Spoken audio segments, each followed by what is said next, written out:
Okay, here we go. Welcome to the Rewind Classic Movies podcast. Fuck. Sorry. Go on. I'll stop being a dick now. No, you won't.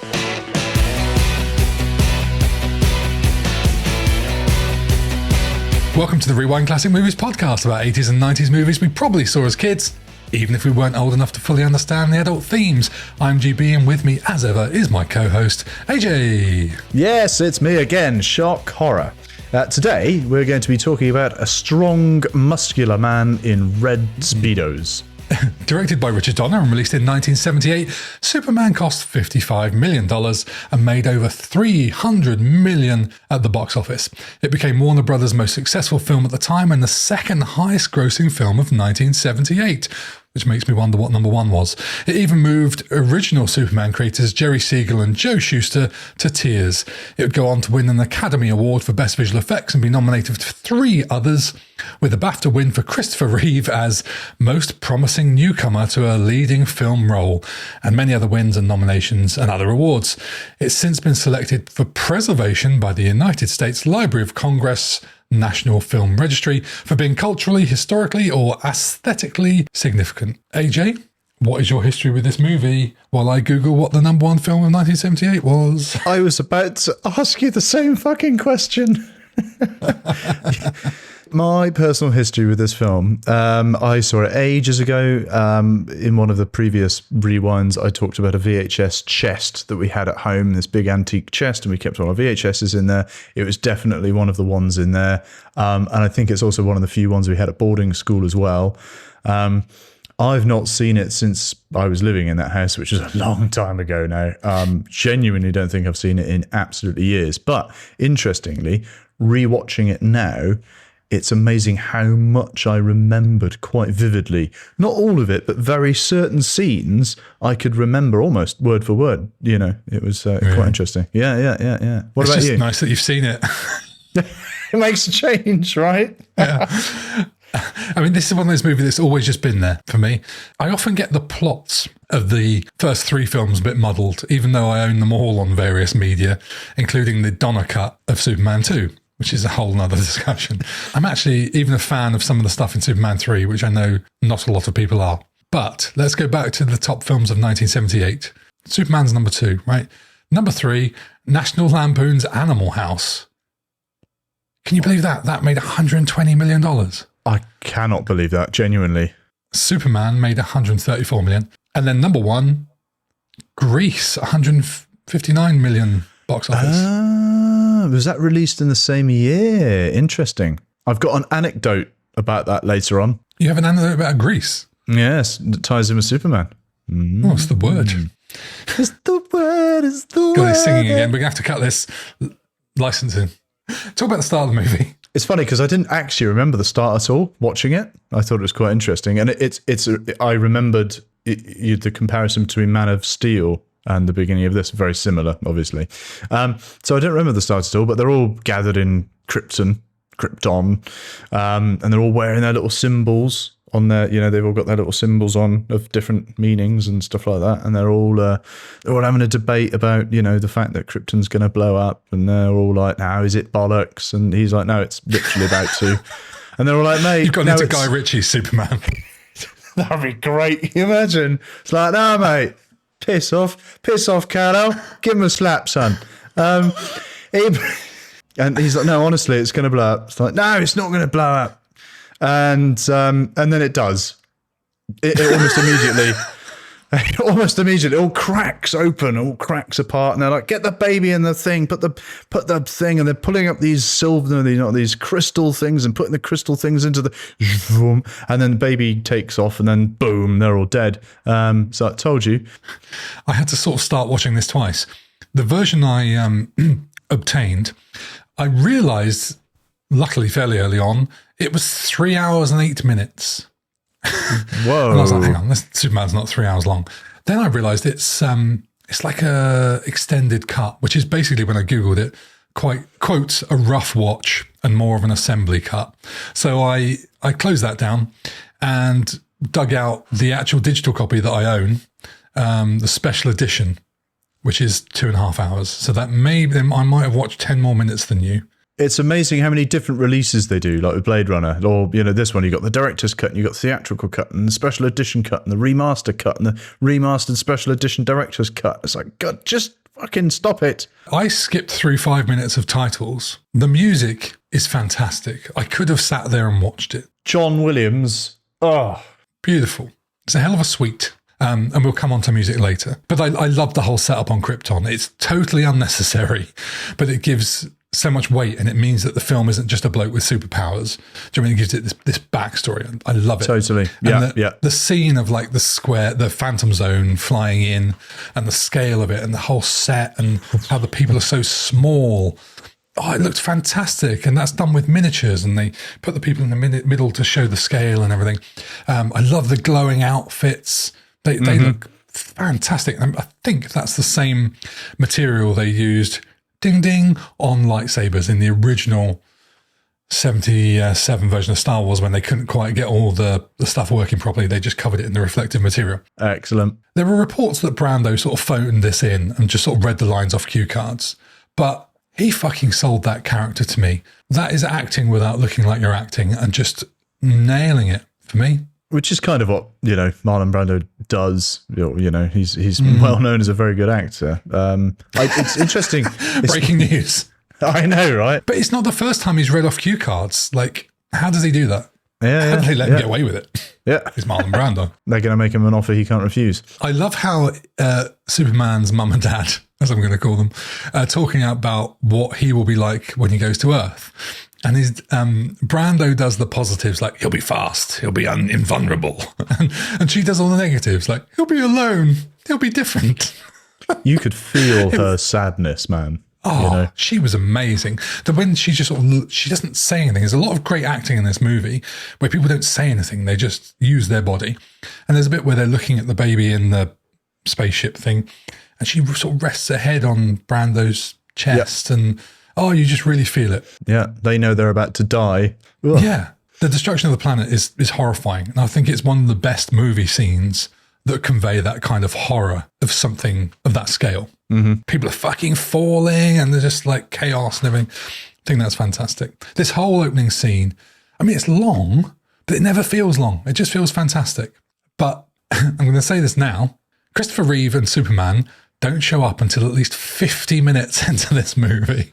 It's amazing, isn't it? Yeah. And I don't mind, because it's a brilliant hour of cinema. And when he does, he just flies right past the camera and he looks great. But can you imagine a modern Superman movie where you don't get Superman for an hour? They would be fucking hell up. Right. That's the thing. There probably has been now I've said that. They set up the backstory so well. They do explain everything, and they take their time doing it. You've got the backstory in Krypton, you've got him going to the Earth, and then him growing up and being at high school and being a bit of a loner, and he can't show off his powers, and the jocks, and he's like, oh, this, that. It's just great.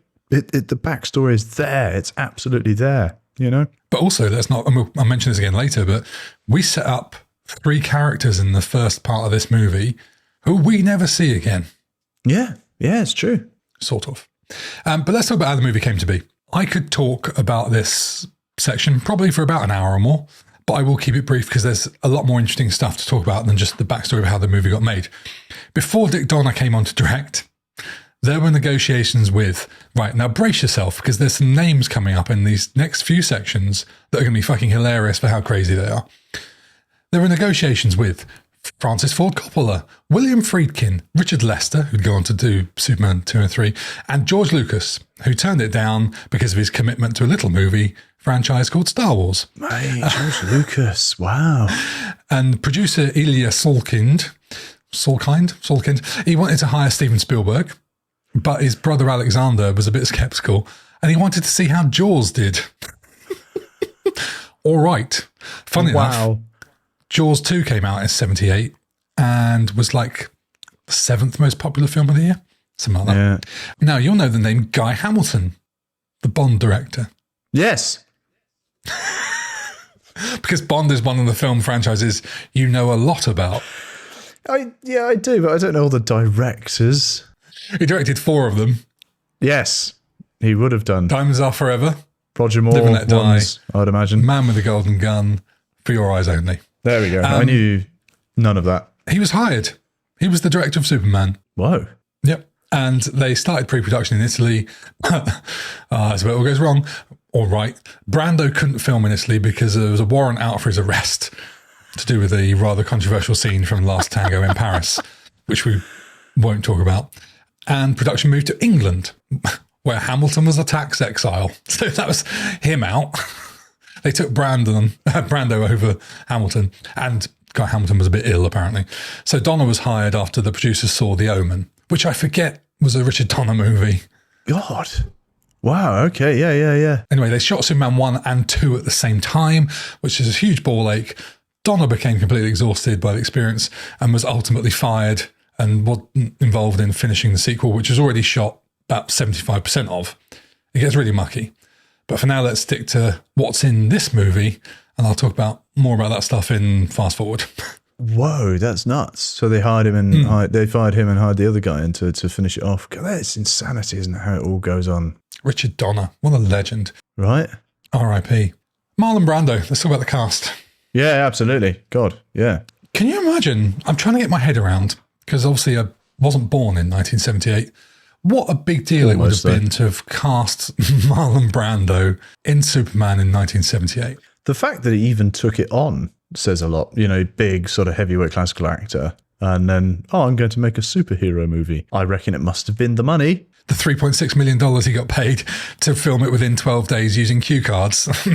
I mean, that'll be why he's in it. I'll do it for that. Totally works, though. Oh, he's great. He is great. I mean, there's a lot of bad stuff, I think, about Brando that's come out over the years, but on the performance, fucking brilliant.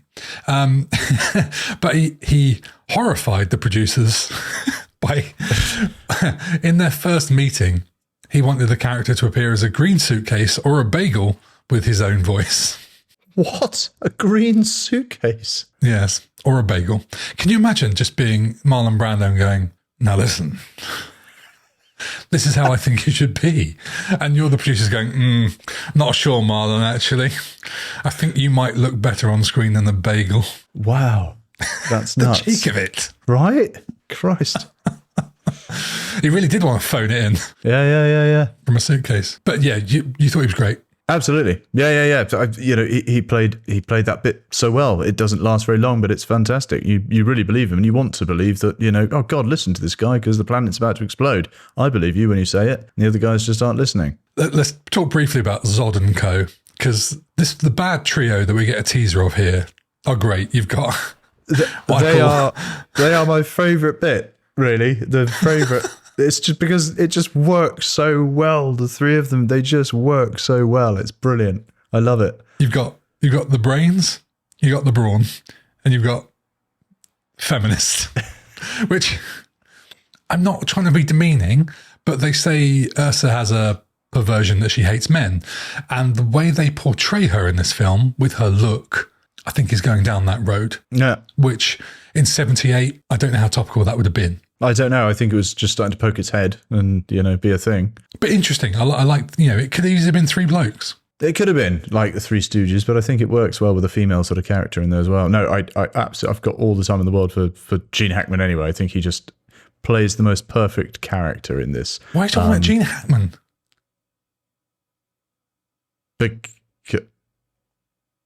Are we not talking? What are we talking about? We're talking about Zod. Oh, sorry. I thought we were talking about... No, sorry. You're absolutely right. For fuck's sake. Sorry. Yes. So, yes. I love these moments. I know. Oh, for fuck's sake. Should we talk about Gene Hackman? Why not? Sorry, I'm sweating my tits off. I'm so fucking hot. I don't know whether I'm coming or going right now. Gene Hackman now. Yeah.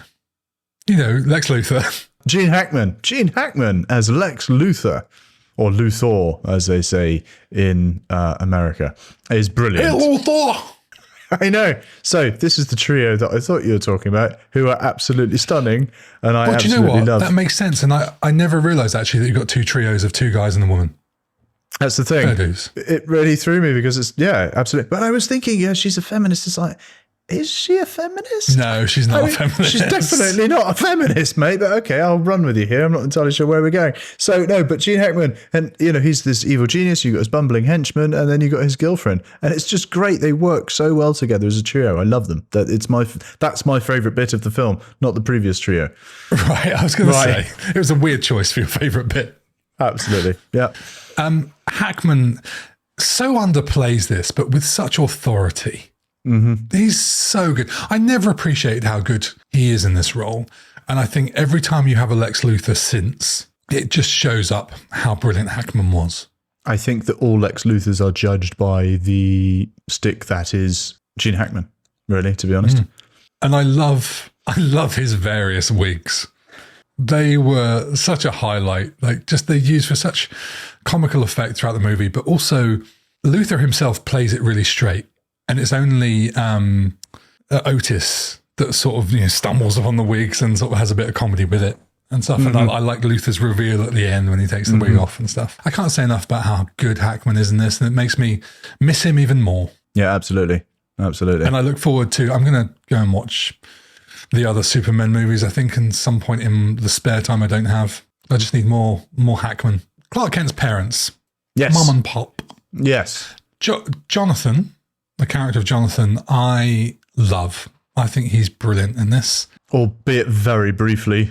Yes. Too brief for how good he is. Yeah. I made a note that Martha is a bit like somebody reading lines. I thought, she's a bit stiff and a bit almost like she's reading a cue card.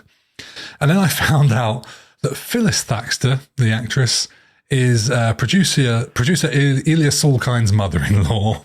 That'll be why she got the part then. It's a shame because she's paired with such a great actor. I don't think she did a bad job as well. I think she just comes across as a, Midwestern, homemaker mother. I don't think she needs to be a stunning actress. I don't know. I think you're doing an injustice. I think it's great. She comes across as, exactly what she needs to be. I think it's the bit when she's like, "Oh, Jonathan, we've always wanted a child." It's sort of the exposition met with the delivery. I don't know. I thought that was quite sweet because she's like, "Let's keep him like a puppy dog." He's like, "Please, can we take him home?" I thought it was lovely. I thought it was so nice, actually. I really like that bit. She's just followed Marlon Brando and she's up against Glenn Ford, who's amazing. Right. He was perfectly cast, though. Stunning. Yeah, great. I think until you get Kevin Costner, I think he's one of the best Mr. Jonathan Kents. Oh. I'll mention him again later. Jeff East as young Clark. First question, does he have a really terrible wig? I don't know. I don't think so. Maybe just a terrible haircut? Maybe. I don't know. I wondered for a moment if it was Lance Guest from The Last Starfighter because they look similar. No, I like his role. He does like the all-round American kid so well. Really wholesome. I like that actor a lot. He carries the first hour of the movie almost. Well, not an hour, but the first part of it, before we get to Christopher Reeve. And he does a really good job, I think. I think it's easy to forget how much he's in it. It's funny because I thought that actually when he came onto screen, I thought, Christ, Christopher Reeve is young. And then I realised that's not Christopher Reeve. Yeah. I was wondering why he looked so weird. There's something about his head and face that doesn't quite look right. And then I read that apparently they put prosthetics on him to make him look slightly more like Christopher Reeve. Oh. And they dubbed his voice with Christopher Reeve's voice. It's all dubbed. I didn't know that at all. That's Christopher Reeve. No way. I had no idea. Good, isn't it? I have to watch that now again to see that. That's amazing. Didn't pick up on that in the slightest. Ned Beatty, talking about, the other trio who plays Otis. When Otis comes on screen for the first time in this, and we get that comical music, I completely forgot about this whole part of the movie, about that whole subplot of Otis and all the underground tunnels and all the pneumatic door stuff and the way the police are following him. Completely forgot it existed. And then went, oh God, I love this bit. And then Luthor kills the cop with the pneumatic door. And Miss Tessmacher just goes, sick, which could be interpreted very differently these days. Yes. Sick, Lex. Miss Tessmacher! I know. Miss Tessmacher! It's great. Oh, Mr. It's so Luthor. simple. I love We're going, Mr. Luthor. Great. Brilliant.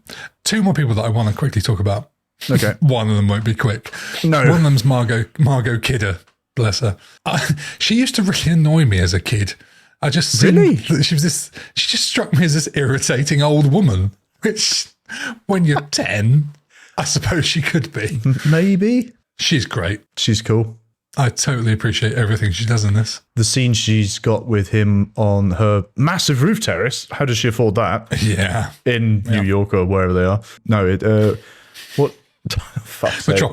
Metropolis, that's the one. I was going to say Central City, but it's not. Yeah, Metropolis or, fucking whatever. It's meant to be New York, let's be fair. Well, it's filmed in New York. I don't know how she affords that roof terrace, but the acting there is great. It's really, really cool, their interaction, which I'd like to talk about later on as well. A little gentleman called Christopher Reeve. Yes, he was in this film, wasn't he? He is amazing, isn't he? He's just such a perfect character performance as Clark Kent. He's clumsy, but he's not stupid. And it's such a fine line. He's utterly charming and lovable, which is hard for these clumsy types of characters. Here's one for you then. Could you have seen him as James Bond?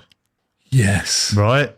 I totally could. I know he's American and stuff, but he's got this suaveness about him, especially when he's Clark Kent. If he lost the stumbling around when he's wearing his suit and his glasses, he could easily be James Bond, I reckon. There are some moments in this later on when you get the Lois going into the fault line stuff, when you see real emotions on his face, sort of anger and frustration and heartbreak. I need to watch more Christopher Reeve movies because he's incredible. And one of my favourite bits from Superman 3 is when you get evil Superman.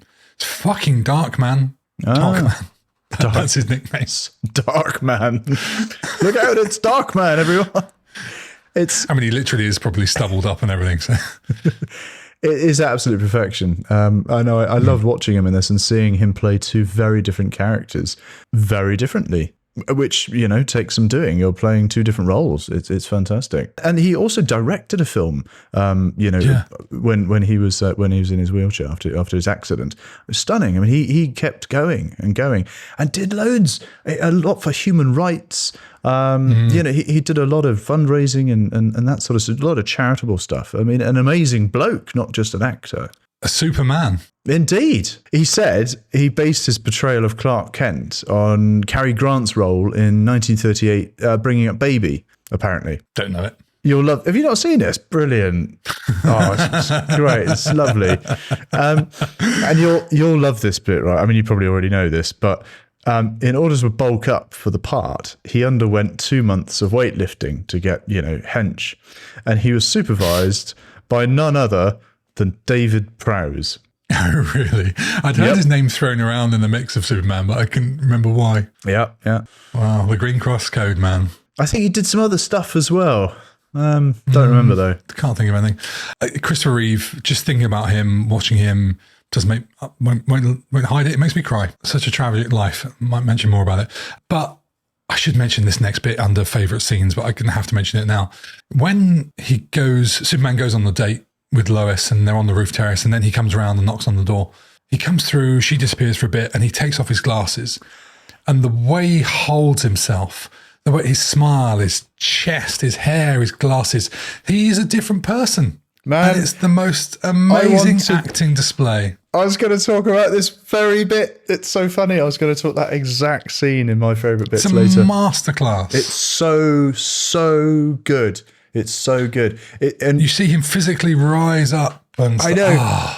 And he's standing and, he's coming around the door. She's let him in and she's all in a fluster because she's just been on a massive flying date. And he comes in and he says, Lois, I got to tell something. And he takes his glasses off and it's like, yes, tell her. She's going to run into your arms. And then he changes his mind and puts his glasses back on. And he goes back to his, Lois. And it's like, oh, no, just tell her, man. You really feel it in that moment. I remember physically being like, no, man, do it, tell her. What's funny is I made a note to talk about the exact same moment. But I was thinking, don't tell her. Oh, funny. It was like, oh no, the Superman thing. But it's what's so good about it is that he takes off his glasses and he sort of plays with them, and his face acting just tells you what he's thinking before he even says, I need to tell you something. it just comes across. It's fucking brilliant. But anyway, he almost didn't get the role. Oh, what a surprise. Should we list a load of 70s actors who nearly did? This is the best one we've ever had. Really? Richard Donner and the producers thought he was too young and too skinny, right? So they had another list of stuff. The producers, it's DC that wanted a list of actors who they had pre-approval for them to choose. Don't tell me Schwarzenegger's on the list. Not this list. So the producers' choices of approved names were Muhammed Ali, Al Pacino, James Caan, Steve McQueen, Clint Eastwood, and Dustin Hoffman. Dustin Hoffman! What, are you trying to seduce me, Mrs. Robinson, Dustin Hoffman? That one, wow. Yes. How are you not going Muhammad Ali? Well, no, I mean, I could see Muhammad Ali because he's... Well, actually, no, I can't, actually. How could you... I mean, boxer. I suppose he's big at the time. It gets worse. God, is there more? Oh, mate. Robert Redford was offered loads of money. Burt Reynolds turned it down. Burt Reynolds! Sylvester Stallone met with Richard Donner. Paul Newman was offered whatever role he wanted for $4 million, which would have been more than Marlon Brando got. Whatever role you want. Also, the gold medal decathlete parent of the Kardashians. What, Caitlyn Jenner? Auditioned. Yes. Whoa. They auditioned back in the day. Patrick Wayne was cast. So John Wayne's son was cast as Superman, but dropped out when John Wayne got cancer. Wow. We're not done. No. Neil Diamond and Arnold Schwarzenegger wanted it and lobbied for it. Sorry, hang on. Neil Diamond. As in Sweet Caroline. Sweet Caroline. Yeah. Has he ever acted? I don't know. No. Jazz singer. He was in The Jazz Singer, twat. That's a great film. If you've not seen it. Sorry, go on, keep going. They wanted it, didn't get it. Christopher Walken, Nick Nolte, John Voight, Chris Christopherson, and Charles Bronson were considered. Warren Beatty turned it down. Wow. So Christopher Reeve, I suppose a mic drop. Christopher Reeve was, quite at the bottom of quite a long list, really. Yeah. There was someone sensible said we should get an unknown, which I think might have been Richard Donner. No, it makes total sense. I mean, it's like what we said about James Bond recently, Yeah. They auditioned 200 unknowns, apparently. They got it absolutely right. Well done. Right, that's an hour into the podcast, and we've talked about who was going to be up for the role of Superman. Before we move on from Superman, what do you think of his costume? Because it's always a talking point among fans when you get a new Superman and a new costume. I want to know where he got it from. It was in his pod. I know it was in his pod, but what I mean is, I don't mean where he got it from. What I meant was, why that colour? Because up on Krypton, they're all wearing white. Why is his blue and red with the underpants? I mean, it's iconic. It's brilliant. And does he wear it under his suit all the time? Does he wear it to bed? Must do. Because he always... I know, but does he get up in the morning and put that on and then put his suit on? Or does he take that off? Does he wear underpants under his underpants? I've got so many questions. Oh. Well, here's a question for you. What do you think about his codpiece?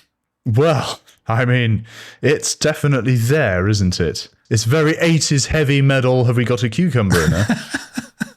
Margot Kidder talks about it at length in a behind-the-scenes documentary. And she says there was a lot of debate about what size it should be. And on set, she just kept twanging it. I mean, you would, wouldn't you? On that note, one more thing to say before we move on from casting. The ages of the people involved in this is always a good little thing to look back on. The metric is so difficult sometimes. It's so impossible to tell. So Margot Kidder was 29. Miss Tessmacher was 34. Gene Hackman was 48. Brando was 54. Christopher Reeve was 25. Whoa. Okay. 25. And Jimmy Olsen. How young does little Jimmy Olsen look? I've never thought he looked young before, but he looked really young to me now. And he's 24. Wow. 25-year-old Christopher Reeve looks like such a man. People looked older. Back in the day, they seem to look older than they actually are a lot of the time, compared to stars these days who are older than they seem and they're still looking quite young. Anyway, that's a whole fucking other debate we don't have time for, because we need to talk about the visuals. There's so much groundbreaking stuff here. It's nuts. It's absolutely groundbreaking, just like Terminator was. There's so much going on with it, and we can talk for ages about it. I know we're going to have to go through it, but I have got quite a bit to say about it. First thing I want to say is thanks, Jeff, because this picture is dedicated to cinematographer Jeffrey Unsworth, who everyone seemed to have a lot of love for. He made it look the way it did, and it's this beautiful little subtle haze over it, and the whole lighting and composition, everything is down to him. Absolutely legendary cinematographer as well. I mean, having done Space Odyssey, I did the original 300 Spartans as well, which is, the first time they did the Greek Odyssey, filmed here in Greece. What a guy. Amazing cinematographer. And there's a couple of bits I want to talk about very quickly before we get to the main thing. Yep. First of all, the Fortress of Solitude. The practical effects for this are incredible. It's largely a real set, I think, with some matte painting. Incredible achievement to make that look like that. And it makes you feel like we've lost something when you see that from 1978. My partner watched it. She couldn't believe her eyes. Absolute incredible. And then the other thing is Clark Kent running with the train. To me, that looks better than the modern Flash running.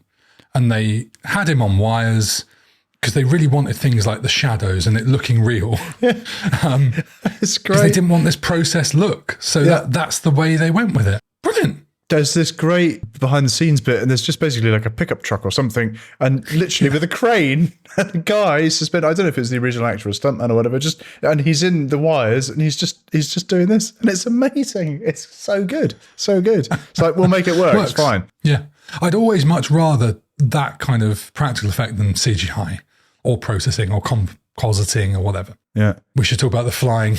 Oh, the flying is huge, right?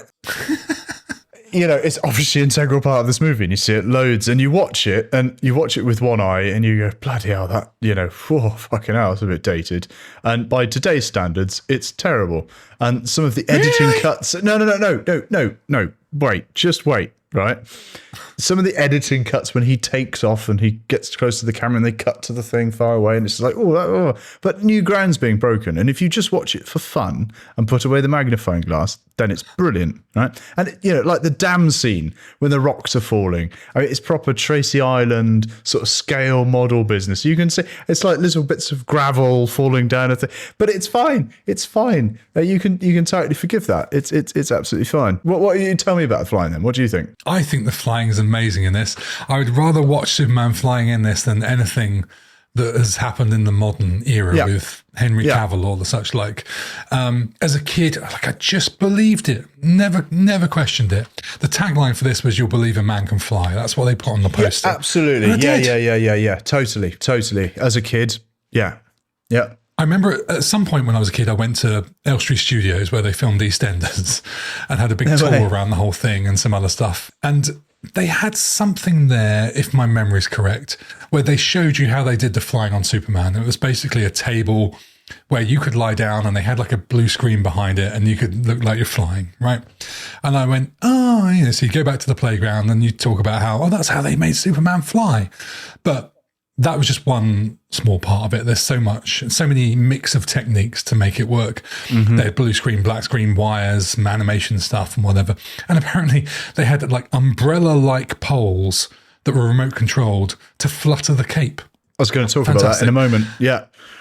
It just looks fantastic. They tried all sorts as well. I was just watching some like a making of with the team that did it, and they tried some animation that just looked like shit animation. They tried launching dummies through the air. They had a remote controlled aeroplane Superman. And just none of it really worked. And what they all said was that the special effect was Christopher Reeve.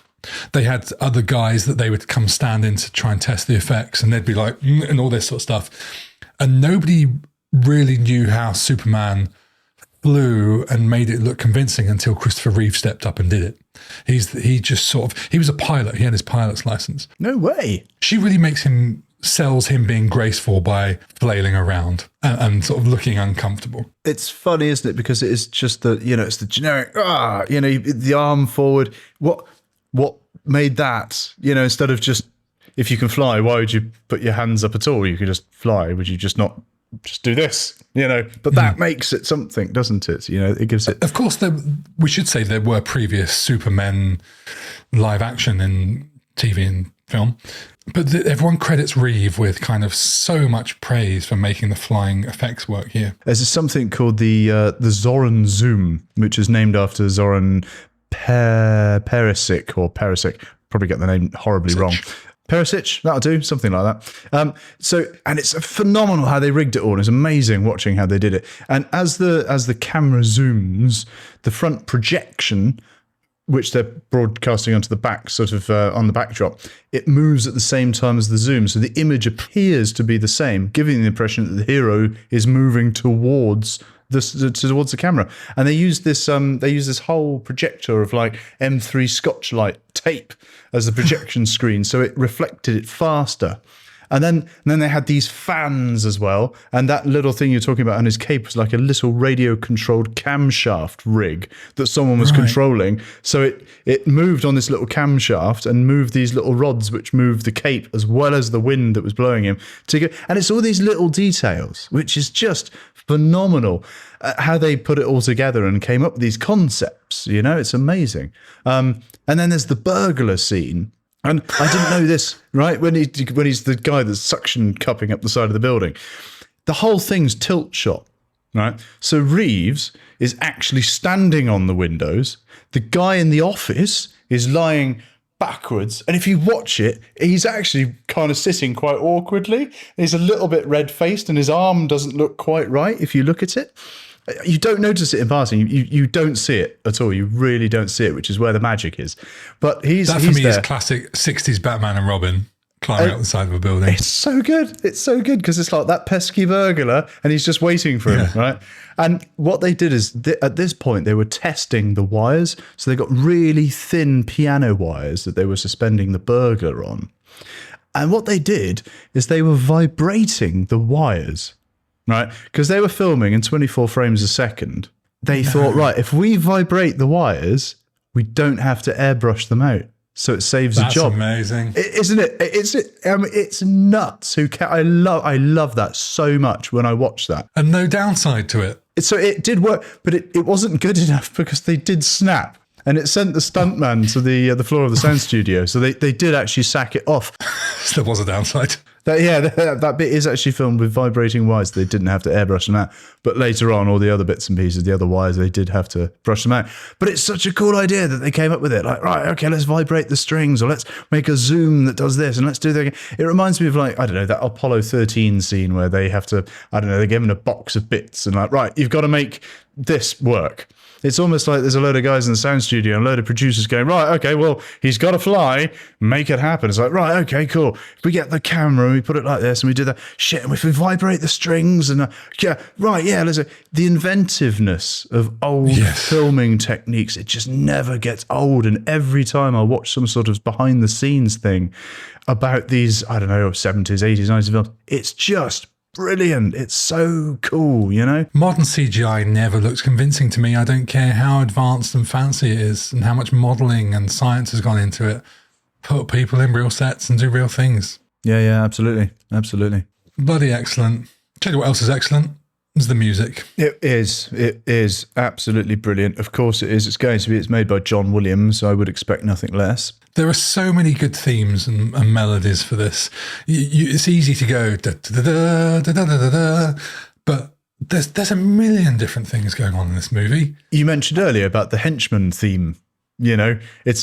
It's very comic. It's very not Benny Hill, but that kind of like it's this silly slapstick kind of Mr. Luthor. It's great. There's different themes for different elements and different parts of the movie. And there's like a slightly dark, like you see when the crystal comes out for the first time. It's like a haunting-y kind of echoey thing that just makes you feel uncomfortable.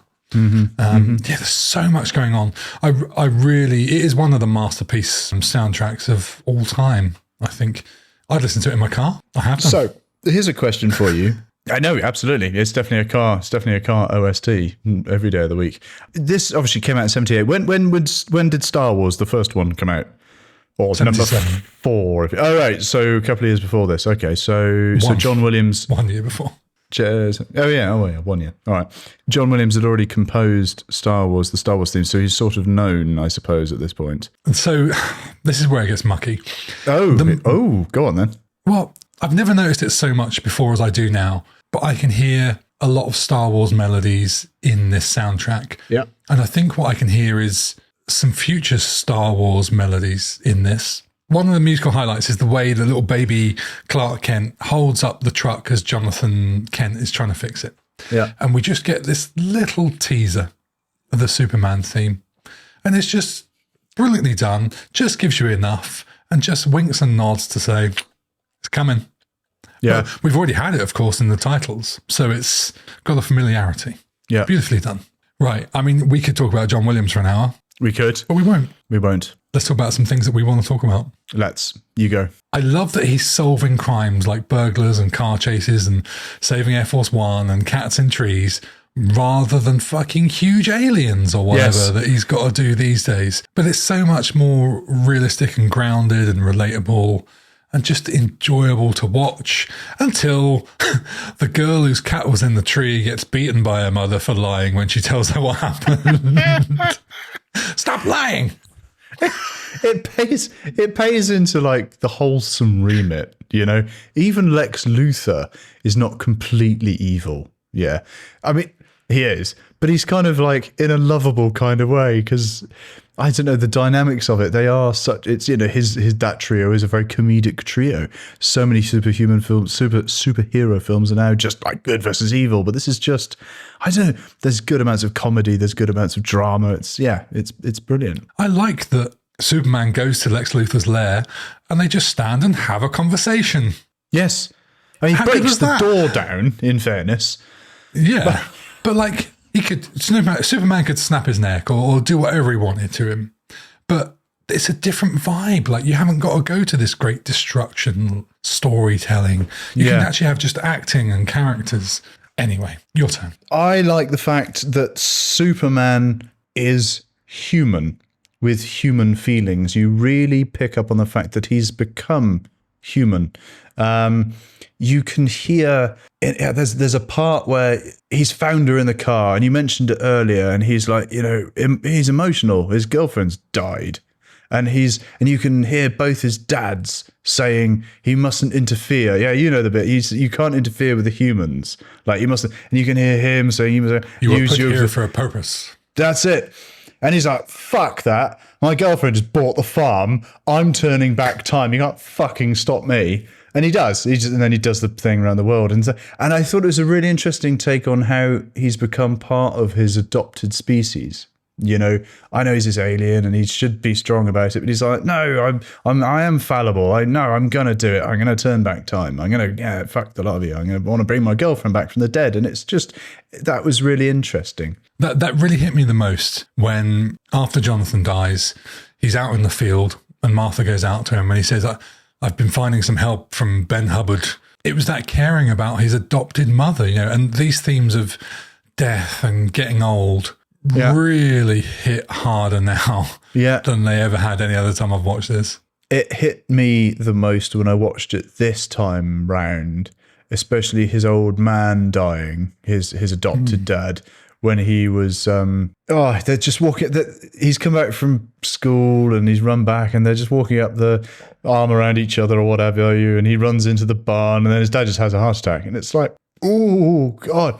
And watching that with a dry eye, good luck to you. This is on my list of favourite scenes. Oh, really? It's so brief, right? It's not a long scene. Yeah, not at all. But the fact that Clark is like, come on, we'll go for a quick run. And the actor playing Jonathan Kent, it's just, again, it's understated. The way he grabs his wrist, stops, grabs his wrist and goes, oh no. Yeah. And in that moment you go, he's thinking about everything he's going to leave behind, how he's going to disappoint everybody, how upset everyone's going to be and how he's not going to be there. It's just like so much is just happening in that microsecond. I know. And you just know it's going to change the course of the film. And then the mother gets up and she knows what's going to happen. She knows what's happening. Oh man, it's brutal. It's brutal. It's so difficult, that scene. And you think, you're Superman. Why can't you save him? Why can't you save him? That is one of the saddest deaths I have ever seen. Because it's so simple. That's the realization of he's going to die. He's not, he's not in pain as such. He's not struggling. He's not trapped. He's not burning. He just knows that's it. Because they had a nod to it when I don't know, he was fixing the car and she was like, oh, watch your heart. You remember what the doctor said or something like that. So he's got a dodgy ticker anyway. That's already been set up. Well, that was another of the hired mother-in-law's great fucking wooden lines of exposition. Oh man, you're giving her such a hard time. A little quick thing. Cheerios. I've never noticed Cheerios before any other time I've watched this, in the hundreds of times I've seen it. But Martha Kent brings shortly before the scene in the field, she tries to wake Clark up, who's not there, and she brings out this box of Cheerios, and it must be product placement because she carries it. It's nicely lit. She puts it in the window. It's about the only fucking thing that's lit in the scene. It cuts to the opposite angle from outside the window. You see it through the window, nicely turned. It's like, fuck me, how much did Cheerios pay to be in this? I found it quite distracting that I'd never noticed it before. I didn't notice that. Skeptical eyes. That's quite funny. I'm surprised it didn't get advertised at the beginning. This program contains product placement. Yeah. Who drives out into the desert to go and chase a news story with low gas? I mean... you would have filled up, right? It's funny that since Clark arrived, Lois has been mugged, almost shot. She's been in a helicopter crash, and her car's collapsed through a fault line. It's like a bad luck charm, that Superman. I love that mugging scene. It's quite funny. I'd forgotten about it until you just mentioned it, because he's just like, I think you ought to do what he says, Lois. I think you ought to do what the man says. You should hand over your purse, Lois. Well, I think what was his plan? Was it to let him take it and then go and kick his ass in 5 minutes' time? I don't know. Brilliant. Great. I want a mock-up of a train station as my bedroom/swimming pool when I grow up. Yes. Grand Central Station, sort of like with that little archway, and then he's swimming around in it. And it's a bar and a restaurant. So good. So good. What a great layout. It looks amazing. It does. Yeah, I'd take that. Makes me want to be the bad guy. Totally. I would be that bad guy. Yeah, lovable bad guy. Good story. So this should be a lesson to filmmakers and storytellers for me, because for most of this movie, there's no real good guy versus bad guy. There's no obvious central through point of plot. Mm-hmm. There's just lots of character development. Yes, it nibbles at bits with Lex, but I feel that modern movies make everything so predictable and straight from point A to point B in terms of the plot. Yeah. This film takes you on an adventure. Like, it was getting to the fault line bit, and I'm kind of still going, it's not really that straightforward, like Superman versus Lex Luthor. Mm-hmm. And I think that was such an amazing lesson up to that point. I think a lot of modern movies could take from that. And I've got bad story, which is the least interesting bit of the movie for me, was when all the disasters happen, because there's very little character. All the VFX mostly look good. Like, as you said earlier, There's some clever filming with miniatures, which are very clearly miniatures. And Lois's car going in the road is awful and all that sort of stuff. And then you got Christopher Reeve's brilliant reaction to realizing what's happened and finding her, and shows that he's more than just this smiley Superman. He really sells it. Yeah. And it made me just wonder what a great actor he would have been if he'd gotten older and not had his accident. But the movie really is split for me between almost when Superman arrives, it gets a bit dull. But it's more when shit goes wrong and it becomes like the action bit has to happen. Mm-hmm. I zoned out a bit. Yeah. The Clark Kent stuff is always the most interesting. Yeah, I see what you mean. Just now you said there's no real obvious central through point of plot. You're right. And now you mention that, there are so many little bits where he's fighting this crime and then he's going to do this bit. And then and Lex Luthor's sort of bubbling under the surface, but there's no, he doesn't really encounter him until sort of a bit later on. There's so much else going on in the film that it's just not like this guy with a purpose to do this thing. It is great, isn't it? Mm. No, one more thing I was going to mention that I wanted to talk about is how much borderline filth flew over my head as a child Like, I think I know where you're going to go with this because I've got some notes on this if it's the same. what colour underwear am I wearing? And you're like, God, really? And he says, he's being modest. I can't see because it's a lead planter. I can't see through lead. So like, and then she moves away and he's like, pink. He's straight in there. He's like, pink. What? Pink, your underwear. Oh, fucking hell. Brilliant. Woof. How big are you? Oh, I mean, how tall? Yes. I mean, that one. Yeah, that's it. Yeah, when they're on their first rooftop date, and well, the first bit is she asks if he wants a drink, and he says, "I never drink when I fly," which is great. But just when she's asking the personal questions, how big are you? I mean, how tall? I'm tall. And then asks if he still has bodily functions. Oh, that's right. I know. Because I was watching the scene going, God, I don't remember any of this as a kid. I didn't understand it. And it's the classic because you always introduce our show with, even if we didn't get the adult themes as kids. And I didn't at all. And watching it now, it's like, oh, wow. Because after the biological function, bodily functions, I can't remember what she says. But now I'm thinking, does she say, do you like to eat? Maybe. I don't remember. Because that could be something that just even went over my head as an adult. Sure. I'm sure she asked him that. Maybe the script writers were having a bit of a laugh at this. And I think she shines as an actress very specifically in that rooftop scene so well. So well. Yeah. Oh, I've got one more. Go, do it. I could save this for the end of the whole thing, but let's just do it now. Everyone from this is dead now. Oh, mate. Jesus, I suppose they are. Christopher Reeve. Yeah, right. Margot Kidder, Gene Hackman, Ned Beatty, Marlon Brando, Jackie Cooper, Glenn Ford, and Dick Donner. All gone. The only people that are still alive and the cinematographer. Mark McClure, who was Jimmy Olsen. Valerie Perrine, who was Miss Tessmacher. And John Williams. That's pretty much it. That's scary, isn't it? I mean, that was 78. How many of them died young or younger than they should have done? Yeah, right. Sad note to move this section on from. That is. The end of the movie. Yes. You talked about the fact that he's got his two fathers in his ear, wondering what to do as his girlfriend's just died in the car crash. Then he does the turning back time. And is this the worst part of the whole movie? Right. Richard Donner explained, this is a quote, "He flies faster than the speed of light, breaking the time barrier and time reverses. The Earth turning backwards is a visual metaphor." It doesn't make any sense. Right. No, I don't think anyone can make it make sense. Does it matter? Exactly. So I made a note about this and I thought, this is obviously completely unrealistic. As if a film about a flying bloke from outer space isn't realistic. You know what I mean? So actually, who am I to say this isn't unrealistic? So I caught myself out there. So actually, I think it's totally fine. I think it's totally fine because the whole film is actually nuts, really. So it's totally allowed. I'm torn because yes, it is totally fine. But I think the problem the movie creates for itself is it grounds itself. And this was always Dick Donner's approach, was everyone has to go into it believing it's real. And that's how it comes across on screen. So then when you see as adults something like him spinning around the world, you can't even make it make sense. It's not even a leap. It's just ridiculous, effectively. But fuck it. Don't watch movies if you don't like it. I mean, Back to the Future is one of my favourite things, and you've got the flux capacitor, and sod off. I mean, and you could say this about so many things that's unrealistic. Mm-hmm. I think it's absolutely fine. But it's funny that you pick it up because I did also think that's a bit much.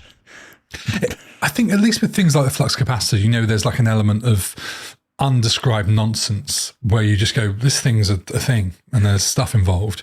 Yeah, with true. This, it's like they almost try and over-explain it. If he'd flown into the Fortress of Solitude, whipped out a crystal, put it in, and then flown out again, it just feels like there could have been other ways to do it. That's the one, isn't it? I've questioned it so much. Yeah. I think we should write a Superman movie. Two old white men write a movie. It's a good name for a movie. What's mad about Superman 1 is we start with Zod and Co. You remember them? Yeah. I remember them. The trio with the feminists. We never come back to them. And we also never get any kind of teaser they're the sequel. And that plot just remains unresolved as you leave this movie. You've no idea. They've just been jettisoned into space. I was expecting them to come down and help Lex Luthor, which they don't, but I think they do in a subsequent film. The next one.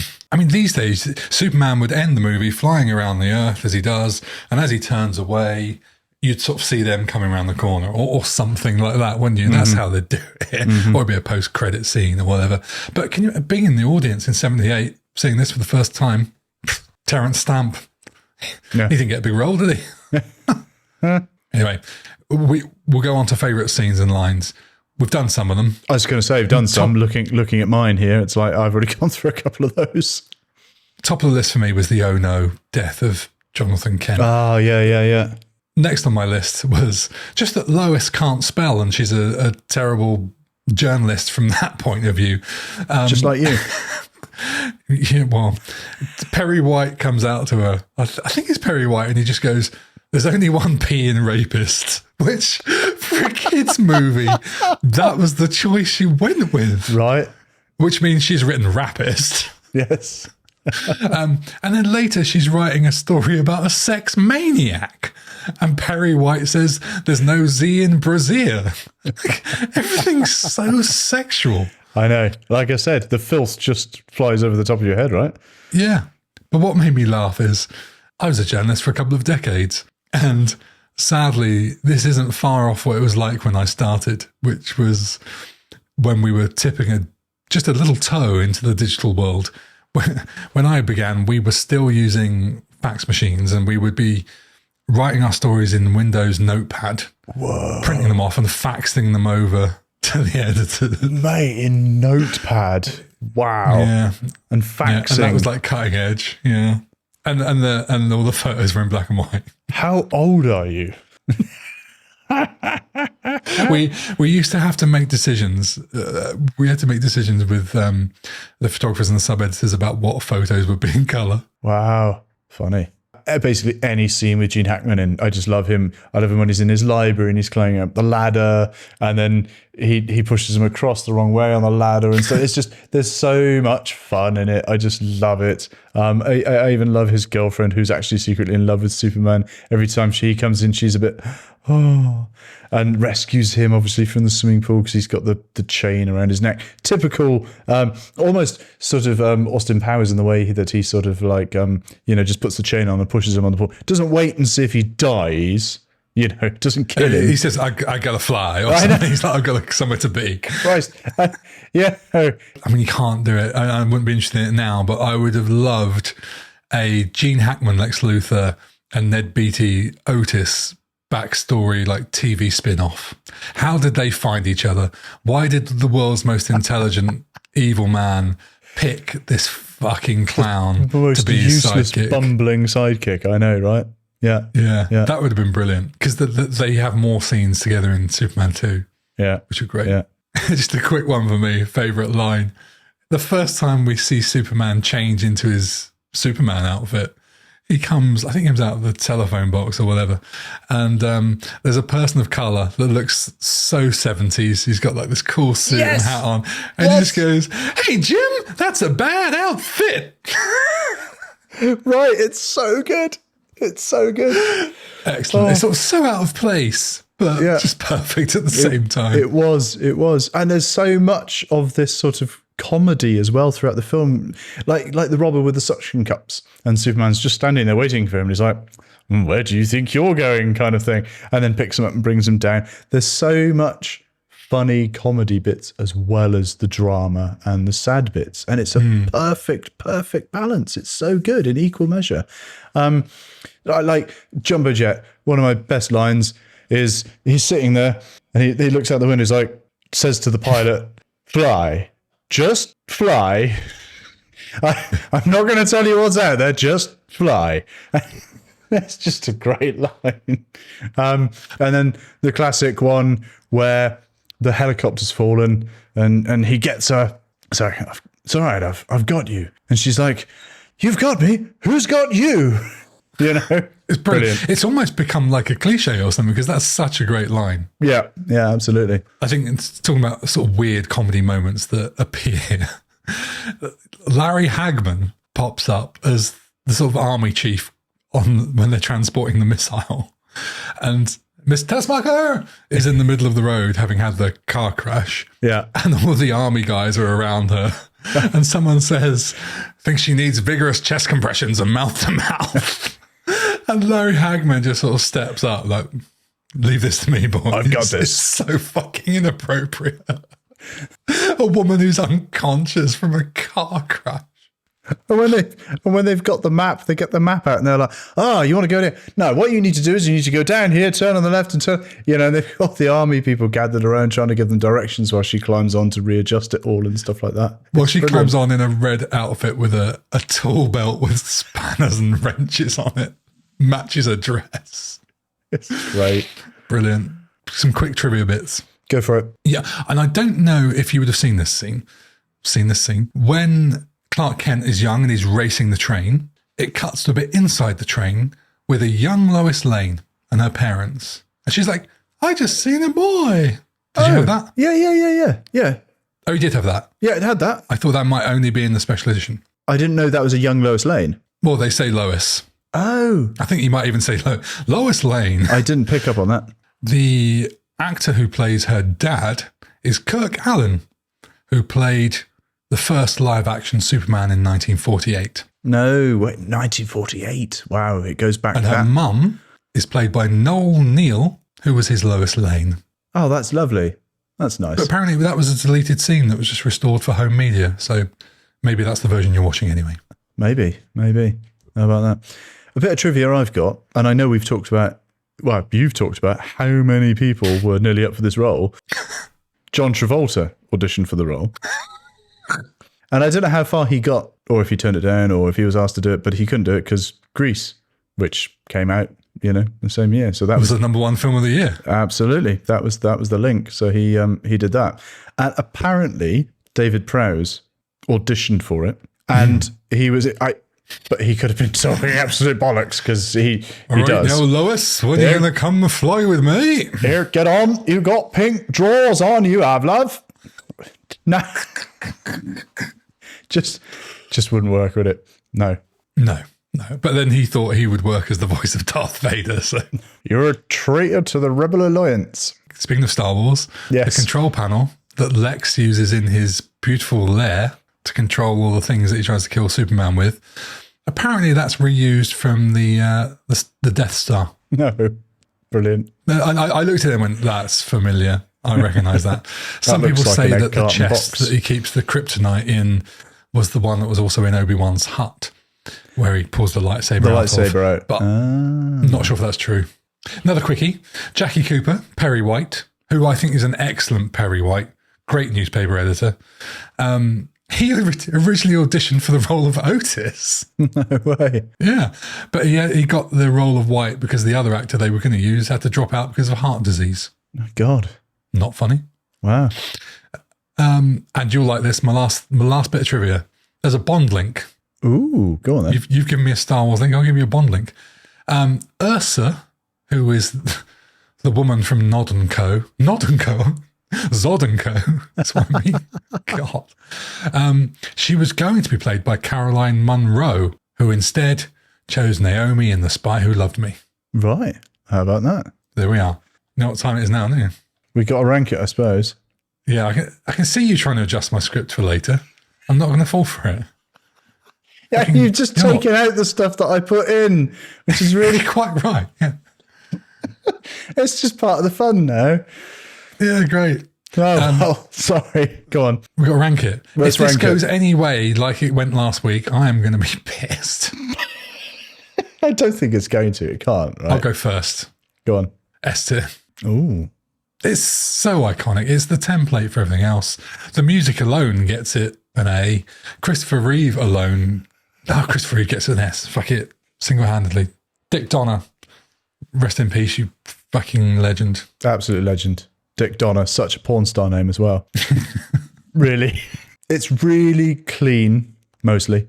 Honest, good, old-fashioned entertainment that you do not find anymore. Has it aged well? Depends how hard you look, but I think so. You can forgive so much of it I think the acting is brilliant. I think it's all so well done. I've ummed and ahed with it a little bit, but only whether it's going to be an S or an A. And I think I'm going to give it an S as well. Hey, I mean, that's Superman. What's on his chest. Oh, I know, right? Yeah. It's brilliant. When we started the podcast, when we sat down, I thought it's probably going to be an A, actually. But no, thinking about it, now I've talked through it all. No, it is. It's an S. It is. Like, I think about when we talked about the Terminator and how much work goes into it and how much they had to get creative. And I know this obviously film had a massive budget and stuff, but it's so good. It's so creative. It's not just the acting. It's everything else that goes into it. It's stunning. It's absolutely stunning. It's brilliant. It's got the right amount of comedy. It's got the right amount of drama. It's got sadness. It's got everything you want. It's really good. Really good. I mean, they said you'll believe a man can fly. Yeah. And I did. Yeah. Do we have any words from our Patreons about it? Did they say? Well, we should have done if I'd actually put the fucking message out to ask them. So I fucked up this week. We apologise, Patreons. We should come to you. Next week, we'll make it up to you. Indeed. What we do next week. Oh, that'll segue nicely. Right, we'll be back in 2 weeks' time with a movie from 1993. And AJ's going to give us a clue. We're going to be analysing if it is indeed possible to tell the real dinosaurs from the fake ones. But anyway, please leave a review on your podcast platform of choice. You can find us on YouTube, Instagram, Facebook, and TikTok at Rewind Classic Movies. If you want to drop us an email, it's rewindclassicmovies@gmail.com. Yes, and thank you so much for listening. Please tell a friend. Just share it on social media. It would help so much because the algorithm hates us at the minute. So it's very much appreciated. Anything you can do to spread the word. And if you want to listen to more things about Superman, I'll be doing a fast forward episode to look at what happened after this movie came out, which includes a direct sequel to Superman 2 that isn't Superman 3. And I'm sort of I'm sort of hesitating because I'm not sure if what I'm about to read out has been written by me or you with absolute filth. Brando suing the producers and why he wasn't in the sequel, why Donna isn't credited as directing the sequel and has his own official cut, and something a bit kinky. I did write that bit. So that's out next week. Say goodbye, AJ. Goodbye. Goodbye.